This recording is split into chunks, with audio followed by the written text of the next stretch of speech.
The Vedic traditions, with our, over 4,000 years old. Christianity, 2,000 years old. You know, Islam was back in the year 600 or 621 or something like that. These things are old. They've been with us. They are in our bones, in our DNA. And if you consider, as a little bit of a side, evolution, ironically, I know religion, tends to throw out evolution, but the reason religion has had so much staying power, meaning it's stuck around in our lives, is because it's adapted to help us survive. It's literally helped us stay in communities, form groups, form bonds that allow us to elevate the conversation in our societies and keep rule and order and law and order in place. But we've come to today, where we're a much more secular community, a much more secular world.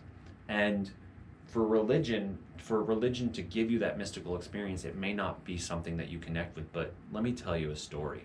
As someone who likes to say, I'm a Jew, if that wasn't evidently obvious by all the reddish brown beauty. Or the nose. I know, I'm just being stereotypically nonsensical. But I'm what I like to call Jew-ish. Emphasis on the ish. And I was in Israel for my birthright trip.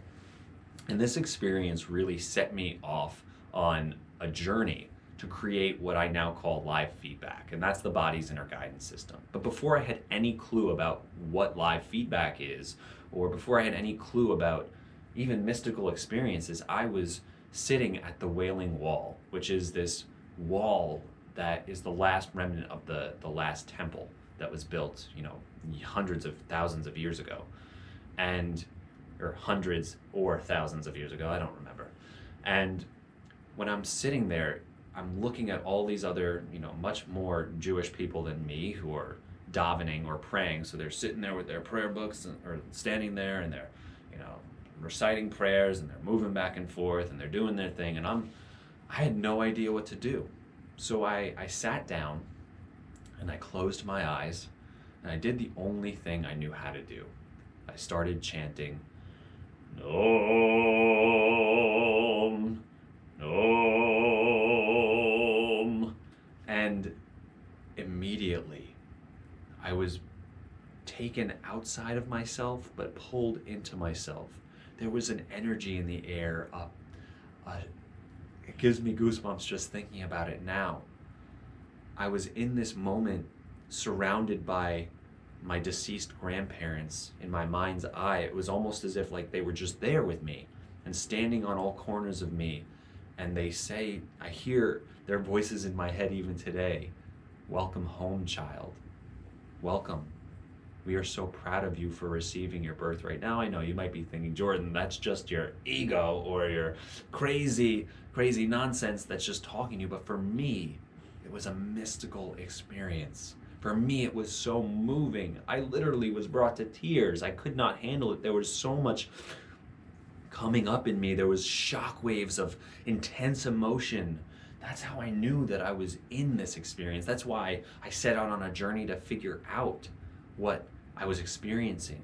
Because a mystical experience at its core not only shocks you into the present moment, shocks you into connection with all of life, but it brings you to a moment where you realize, I now have a direction for my life. I now have a purpose. I now have a place that I want to get to.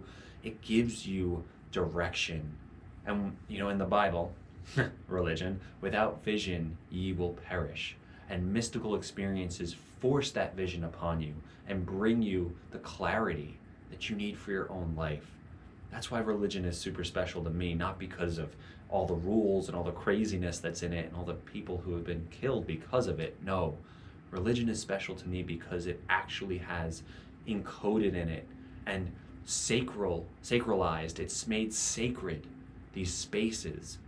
And when you're in Jerusalem, you could feel the blood in the ground. So many people have fought for this land. And when I was sitting there feeling the welcoming of these spirits, these souls, or these pieces of me that got turned online just by being in this space, it made me realize that I could hold this energy inside of me anywhere. And when I was sitting at home in New Jersey, sitting in front of my meditation mat, sitting in front of my mirror that I meditated in front of, I realized that the energy was still alive inside of me. The spark was there. And you can find that spark. You can activate it in yourself. Now, we're not saying that you got to go to those, what are they called, the Pentecostals, when they're, the snake people, the la la la la, they speak in tongues and crap, and they drink snake venom and they get bitten. No, you don't got to do all that. But find someone who can mentor you, a religious leader who you can turn to and trust and get some guidance, and just participate in a community that welcomes you and helps you get out of yourself, to join a conversation that is natural flowing and is connected to other beings that share this connection with you. Now, let's move forward. The next one is something that for many of us, we tend to overlook what's called success. These are milestones. Milestones, meaning achieving something, getting somewhere in your life.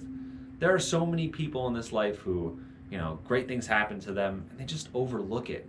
Remember, go back to that last video when we talked about all those ways that the ego crops up. And because of that negative filtering, a lot of people don't take the moment to understand, you did it, baby. You made it through most of Module 3. You got somewhere. You hit a mark. You hit a place. You hit a target. Remember, without vision you will perish, but if you have a vision and if you hit your mark, then you've achieved something. And achieving something, having a moment of massive insight, having a victory, is a moment of connection, is a moment where you can take stock of the fact that all of these forces have coincided to bring you here, to bring you this victorious moment of success, and to get you to realize it all works out for you. And it all works out to help you and to bring you into alignment and to give you a sense of just how awesome this connection with life really is. Now you might be thinking, Jordan, the horse that I picked out in the race won. Like, is that a milestone? I mean, it's a victory. Maybe the money that you win in that race helps you do something, great for your life or great for your family, where you get to have a dinner with your wife or a dinner with your husband where you have a great conversation that is natural and flowing and is mystical and is awesome. Think about the consequences that unfold from your successes. There's a Japanese principle, a Zen practice known as Satori, which is sudden insight. So when I think of milestones and I think of successes, I also think of Satori, which allows us to realize that in the moment when something great is happening, when your life is good and you're on top, you're at that peak, take a moment, pull back, realize that there is a flow to life and that you've been given a gift to not experience pain to learn something. That you've been given a gift to realize that you are looked out for, you are cared for by forces unseen. If you don't feel that, it's because those negative filters, those, the mind reading, the black or white thinking, the all or nothing thinking, the labeling and overgeneralizing, that's pulling you into that fixed mindset. Remember that fixed mindset, and you're here because you have a growth mindset. You wouldn't be invited here unless you had it. So see your achievements and successes as part of a greater continuum of life, as part of the greater wholeness of the direction and trajectory of your own life. And this coincides obviously with its opposite. Its opposite being, more technical tape difficulty, tragedies. The opposite, or maybe not exactly the opposite of Satori, is what's called Kenshin. Right, Jim? Kenshin? Kensho. Kensho. Kensho. Can you repeat it with me? Kensho. What is it? Kensho. See, I got this. Kensho, or moments of pain. The lesson of pain, the teacher of pain that comes in our lives. We all experience loss at some point or another. And that loss is a powerful teacher. It's a powerful teacher because you remember that first, what do they say? First God giveth and then God taketh away. Or from dust we came, to dust we shall return. And I like to say, in between dust we shall not be, or dust we shall are. I don't know. But the fact is that tragedies, losing pets, losing people, getting into accidents, fucking up, screwing up on tests, failing. Just say it out loud, Jim. Stop whispering words to me. Let the camera hear it. Just say it. The dark night of the soul. The dark night of the soul. When you're experiencing the rock bottom pit, when you're in that moment, hell, every story, every good story has that pit moment. That pit moment that makes you realize, I am not going to take this anymore. I'm not going to let my life continue to be this way. Or when you've lost someone, you've lost a pet, you've lost a lover, you realize, I'm alive, I'm here. They would want me to be happy. They would want me to live and survive and thrive and grow. So I'm going to take this pain, I'm going to hold it close to me and learn from it. I'm going to hold it in front of my face. I'm going to use my eye little trick that I taught you earlier, and I'm going to learn from this pain. You can learn from your tragedies because we're all going to experience them at one point and another. And as long as we feel connected to something bigger than ourselves, as long as we have a community, a place that you belong, it's much easier to deal with those tragedies. Now, of course, you have to take time alone to heal and lick your wounds, baby cat, but you can recover. And when you do, know that something bigger is waiting for you. Now, the last one comes with like a million disclaimers and asterisks attached to it. Jimmy wanted me to make sure that we make this abundantly clear that we are not here to advertise or promote or tell you to go do the next one because it is kind of illegal. Let's just face it. You're like sitting here, Jordan, what are you even talking about? Mystical experience, what's the last one? What's the last one? The last one is psychedelics. In most places, this is illegal. This is not an endorsement of it. This is not a promotion to go do acid, DMT, mushrooms, marijuana, or the such, and the like. Marijuana is legal in a bunch of states. It's medically legal. So in those places, by all means, let loose, have fun, as long as you're of age. But the other ones, there's some places where some things like, psychedelic mushrooms are starting to be legal or decriminalized in places like Denver County. But for us here today, I'm just going to tell you about my experiences. I'm just going to tell you about some of those things. But again, I'm not telling you to go do them. I'm actually telling you, don't do them. But if you do, just know that it's going to force you into connection. It's going to give you a mystical experience that really is unlike any of the others. In as much that in these situations, at least there's a modicum of control that you can have. In these, when using psychedelics, you must surrender.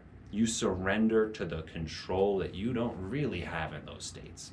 And you surrender yourself over to the oneness and the mystical.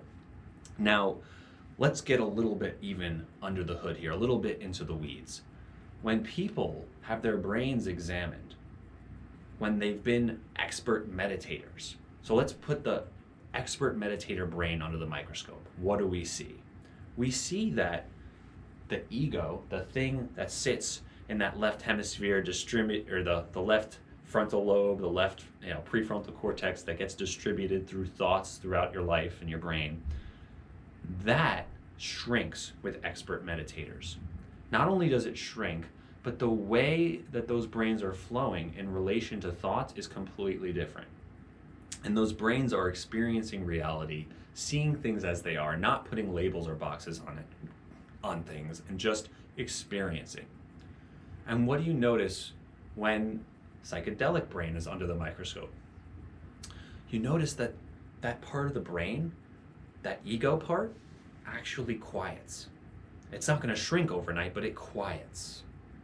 And that is a key thing that psychedelics are revealing about the meditative experience, that this psychedelic is almost like a guidepost letting you know that this is a state that you can get a piece of if you practice something that mimics the state.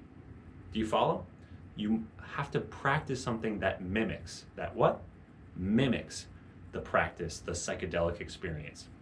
And meditation, which is what we front-loaded this course with, is one of the tools that you can use to start getting closer to that psychedelic type of experience. Now, I'm not saying you're going to have a psychedelic experience from meditation, but it totally can be.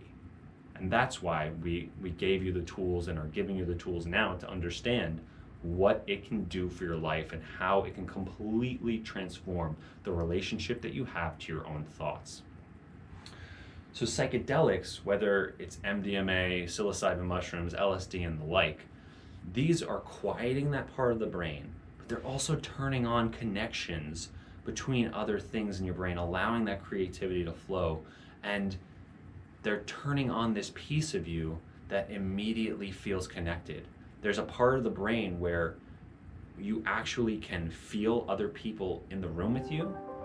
Ah, damn computer making noise.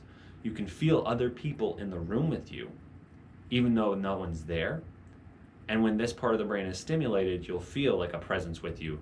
Psychedelics turn that on and give you a connection to that feeling, give you a connection to the fact that you're not alone. And it literally lets you see things that are with you, things that aren't, they call them hallucinations, but I'm not gonna, say one way or the other if that's what they are or if these are a gateway to something even bigger. I don't know. I don't have that answer. All I know is that I've had my experiences with them and they hurtle me into oneness to the point where I'm just a ball of energy moving, a force that is just jiving and flowing and feeling like all of these things are happening at once. I'm literally in conversation with the highest thing that can be, the most natural feeling a religious experience, feeling both tragedy and, success inside of me at the same time and flowing with it all.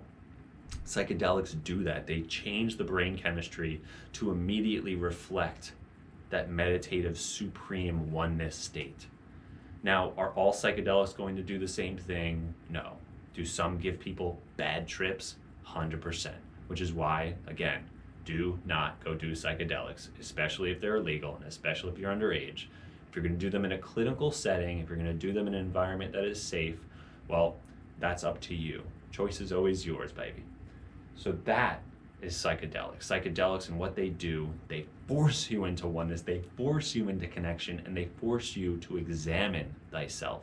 Remember, one of the biggest themes of this course has been to know thyself, to love thyself, and to understand thyself, that you may set thyself free from the piece of you that is trying to edge God out, trying to separate you from the beautiful, compassionate being you are deep within. So that wraps it up for this amazing time that we've spent together. And I'm sincerely grateful that I've finally gotten to share with you the thing that has set me on the path that I am on today. And I hope that this helps push you in the direction of your own personal mission, your own personal destiny, and your own life. I hope that this has been super helpful for you. I hope that this is helping you understand your mind better, helping you understand others better, and helping you to seek bigger connections. Connections not just with your ideas and your values and your principles, but connections with the physical ground reality of people, of places, and of the beautiful earth that we share. Because you don't exist in a box, you're not alone, you are not self-contained. No, we are one, we are in this together, and I appreciate you being here in this course with me, with Jim, with Without Bounds, because you are without bounds. And we are here to heal, uplift, and empower each super speech caught up by saliva. You are here to heal, uplift, and empower yourself, to add color to your life. And I'm super grateful that you've taken this time to no longer push the higher power away, to push that force back into yourself, to wake yourself up, to get your mind online, and to do the deep digging, the hard work of the soul. High five, my friend. Thank you so much for being here. I love you, I thank you, and I wish you well. My name is Jordan again from Without Bounds, and be well.